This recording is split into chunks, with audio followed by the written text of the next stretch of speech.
Hello and welcome दोस्तों, आप सभी का स्वागत है टेक न्यूज़ के एक और फ्रेश एपिसोड में, जहां मैं आपके लिए लेके आऊँ स्मार्टफोन की दुनिया से बहुत सारी मजेदार खबरें। सो ज़्यादा देर नहीं करते let's get into video. I am Harsh from Tech enigma.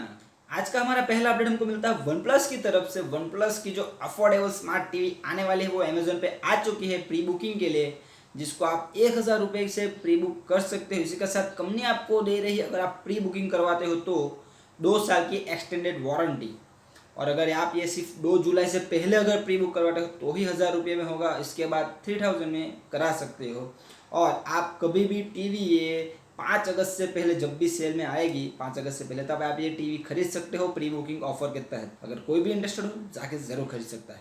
Next update की बात करें तो बात करते हैं सैमसंग के गैलेक्सी Z फ्लिप 5 डिवाइस के बारे में, जो हाल ही में ब्लूटूथ SIG पे देखने को मिल रहा है। टोटल 4 वेरिएंट, आगे जब ग्रीक बेंच का स्कोर आया था तब हमें टोटल 6 वेरिएंट देखने को मिले थे, जिसमें हमें स्नैपड्रैगन 865 का सपोर्ट देखने को मिला था। इसी के साथ साथ 8 GB रैम देखने को मिली थी।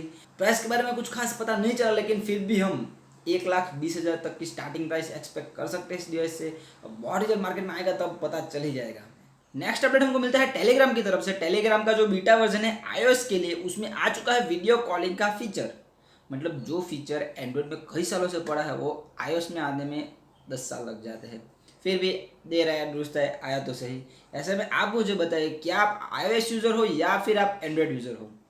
नेक्स्ट अपडेट की बात करें तो बात करते हैं एप्पल के बारे में। एप्पल का जो आईफोन 12 है उसमें हमें ज़रूर देखने को मिलेगा 120 हर्ट्ज का डिस्प्ले पैनल। और ये कंफर्मेशन कहाँ से आई पता है? जब iOS 14 का बीटा वर्जन लोग टेस्ट कर रहे थे आईफोन 11 में, तब उन्होंने देखा जो मोशन है उसमें जो डिस्प्ले की हर्ट्स की फ्रीक्वेंसी सेट करनी होती है, उसमें वो आईफोन 11 तो 16 हर्ट्स तक की सपोर्ट करता है। और जो मोशन का स्लाइड बार वो 16 पे अटक जाता है, लेकिन फिर भी जो स्लाइड बार है वो उससे आगे तक जा सकता है। और जो iOS 14 है वो स्पेशली बना है आईफोन 12 के लिए। और इससे सब लोग ऐसा अंदाज़ा लगा रहे हैं कि आईफोन 12 में हमें ज़रूर 120 हर्ट्ज का पैनल देखने को मिलेगा। ऐसे में आप मुझे ये बताइए, क्या आप आईफोन 12 के लिए एक्साइटेड हो कि नहीं। नेक्स्ट अपडेट की बात करें तो वो हमें मिलता है नोकिया की तरफ से। नोकिया बनने वाला है दुनिया की सबसे पहली कंपनी जो 5G प्रोडक्ट को लाने वाले। उनका जो ओपन रैन प्रोजेक्ट है उसके तहत वो 5G प्रोडक्ट लाने वाली है। और ये काम करेंगे बेसिकली Vran 2.0 के बेस पे। अभी जिन लोगों को भी नहीं पता, Vran 2.0 ये थोड़ी सी टेक्निकल टर्म हो जाएगी, लेकिन उसको मैं सिंपली वे में समझाऊँ तो ये बेसिकली आपके जो नेटवर्क का पूरा सेक्शन है उसमें एक पार्ट होता है, लेकिन अब ये होगा पूरा का पूरा वर्चुअल, मतलब कि क्लाउड के बेस पे होगा।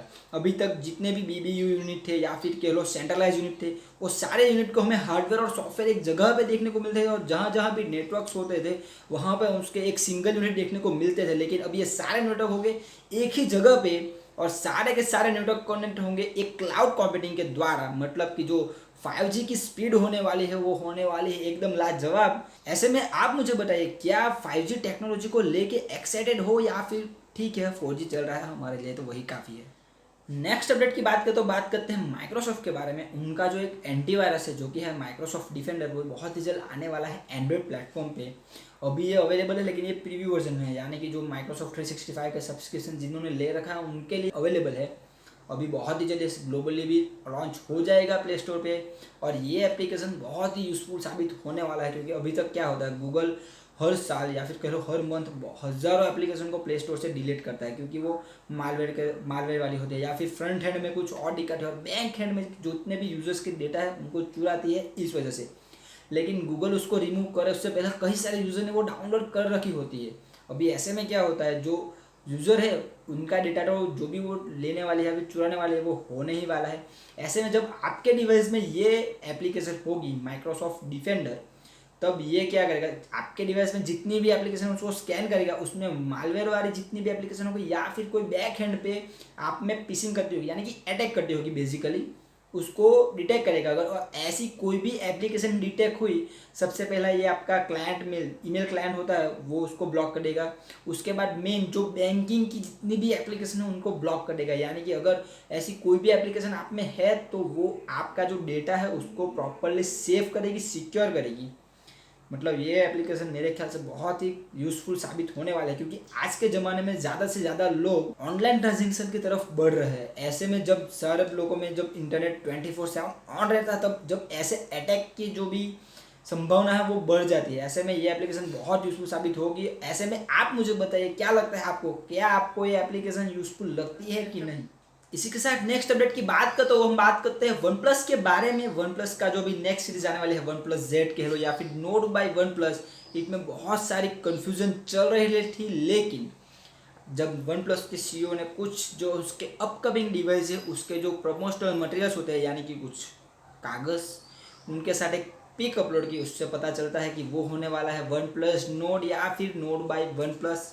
क्योंकि उसमें जो मटेरियल है उसमें एक बैक साइड पे एक पेज है जिसपे नोट की ब्रांडिंग हमें देखने को मिल रही है।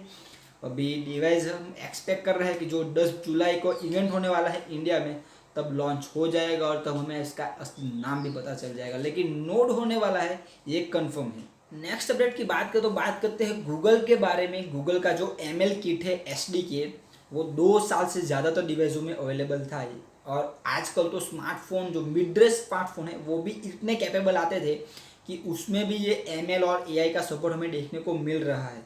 ऐसे ने गूगल ने एक स्टेप अहेड किया है। जो भी आज तक प्रोसेस होता था वो कैसे होता था, अगर आपका फ़ोन AI या फिर ML के सपोर्ट करता था तो जो भी प्रोसेस होता था वो क्लाउड पे होता था, यानी कि जितने भी डेटा है वो क्लाउड से फैच होकर आपके डिवाइस में आता था, उसके बाद आपको रिजल्ट शो करता था। लेकिन अब इससे एक स्टेप अहेड हम आ चुके हैं। जो भी ML के डेटा है वो आपके डिवाइस में ही मिलेगा, यानी कि अगर मशीन लर्निंग को आपके डिवाइस में वर्क करने के लिए इंटरनेट कनेक्टिविटी होने की ज़रूरत नहीं। अगर ऑफलाइन भी आप है, गूगल का आपके पास गूगल एक्स कैमरा है, तो आप कोई भी टेक्स्ट को at the point without internet translate कर सकते हैं। बहुत ही बढ़िया बात है। मतलब जो भी ML के डेटा है वो भी आपके डिवाइस में है। मशीन लर्निंग के डेटा कोई थोड़े बहुत नहीं होते, बहुत सारे। गूगल कैसे मैनेज कर रहा है इतने सारे डेटा जो कि आपके लिए एकदम बढ़िया है, उसको आपके डिवाइस में लाने की इतने कम पैकेज में गूगल ही जानता है। लेकिन ये कमाल की न्यूज़ है।